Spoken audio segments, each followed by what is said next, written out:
అండి కొన్ని కూరలు అయితే కుక్కర్లో వండుకుంటేనే టేస్ట్గా ఉంటుందండి. అయితే మనమైతే ఎక్కువగా మటన్ కర్రీ అయితే కుక్కర్లోనే వండేస్తామండి. టైం సేవ్ అవుతుందని, మటన్ కూడా బాగా ఉడుకుతుందని. అలా కాకుండా ఇలా మట్టి పాత్రలోనైతే మటన్ కర్రీ వండి చూడండి, టేస్ట్ అయితే అద్భుతంగా ఉంటుందండి. ఆ గ్రేవీ ఉంటుందండి, అబ్బబ్బబ్బా ఎంత రుచిగా ఉంటుందంటే అంత రుచిగా ఉంటుందండి.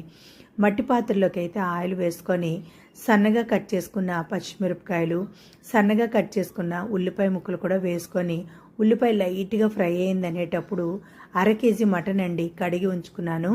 మటన్ కూడా వేసుకొని స్టవ్ లో ఫ్లేమ్లో పెట్టుకొని నిదానంగా ఒక 5 నిమిషాలు అనేది మటన్ ఫ్రై చేసుకోవాలి. 5 నిమిషాల తర్వాత మూత పెట్టి మరో 5 నిమిషాలు అయితే మగ్గించుకోవాలండి. మూత పెట్టి మగ్గించుకుంటే మటన్లో నుంచి వాటర్ అనేది వస్తుందండి. ఆ మటన్ వాటర్ అంతా ఇంకేంత వరకు అలా కలుపుకుంటూ మగ్గించుకోవాలండి. మళ్ళీ మూత తీసుకొని మరొకసారి బాగా కలుపుకొని మరో 5 నిమిషాలు అయితే మూత పెట్టి మధ్య మధ్యన కలుపుకోవాలండి. ఈలోగా అయితే మిక్సీ జార్లోకి అయితే అల్లం వెల్లుల్లి, కొంచెం జీలకర్ర, కొంచెం ధనియాలు, 2 యాలకులు, 3 లవంగ మొగ్గలు, ఇంచి దాచిన చెక్క, కొంచెం వాటర్ వేసుకొని పేస్ట్లా చేసి పక్కన ఉంచుకోవాలండి. ఈ మసాలా పేస్ట్ అప్పటికప్పుడు చేసుకొని మటన్ కర్రీలో వేసుకుంటే మాత్రం రుచి అయితే అద్భుతంగా ఉంటుందండి. ఒకసారి ట్రై చేయండి. మటన్ కర్రీ చాలా బాగుంటుంది. మటన్ మీద మూత తీసుకొని ఒకసారి బాగా కలుపుకున్న తర్వాత గ్రైండ్ చేసుకున్నాం కదండి మసాలా పేస్ట్ వేసుకొని మరో 5 నిమిషాలు అయితే కలుపుకుంటూ ఫ్రై చేసుకోవాలండి. పచ్చివాసన కూడా పోతుందండి మసాలాలో నుంచి. అలాంటప్పుడు కారం వేసుకోవాలి. ఇక్కడ నేను 2 స్పూన్లు కారం అయితే వేసుకుంటున్నాను. మటన్లో కారం కొంచెం ఎక్కువే పడుతుంది. టేస్ట్కి సరిపోయినంత ఉప్పు వేసుకుంటున్నాను.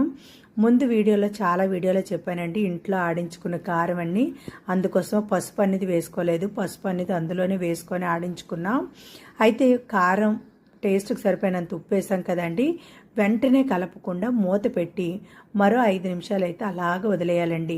5 నిమిషాల తర్వాత మటన్ మీద మూత తీసుకొని బాగా కలుపుకోవాలి. మరో 5 నిమిషాలు అయితే ఇలా కలుపుకుంటూ ఉంటే మటన్కి అయితే కారం ఉప్పు బాగా పడుతుందండి. ఆయిల్ కూడా లైట్గా ఇలా రిలీజ్ అవుతుంది. అలాంటప్పుడు మటన్ ములిగే అంతవరకు నీళ్లు వేసుకొని బాగా కలుపుకొని మూత పెట్టి 20 మినిట్స్ అయితే లో ఫ్లేమ్లో అలా విడిచిపెట్టేసి 20 మినిట్స్ తర్వాత కట్ చేసుకుని కొత్తిమీర వేసుకొని మరో 2 నిమిషాలు దగ్గర అయ్యేంత వరకు ఉంచుకుంటే మటన్ కర్రీ అయితే రెడీ అయిపోతుందండి. ఏ హోటల్ కర్రీ కూడా సరిపోదండి, అంత టేస్ట్గా ఉంటుంది. ఒక్కసారి మీరు ట్రై చేయండి, చాలా అంటే చాలా టేస్ట్గా ఉంటుంది. నాకైతే చాలా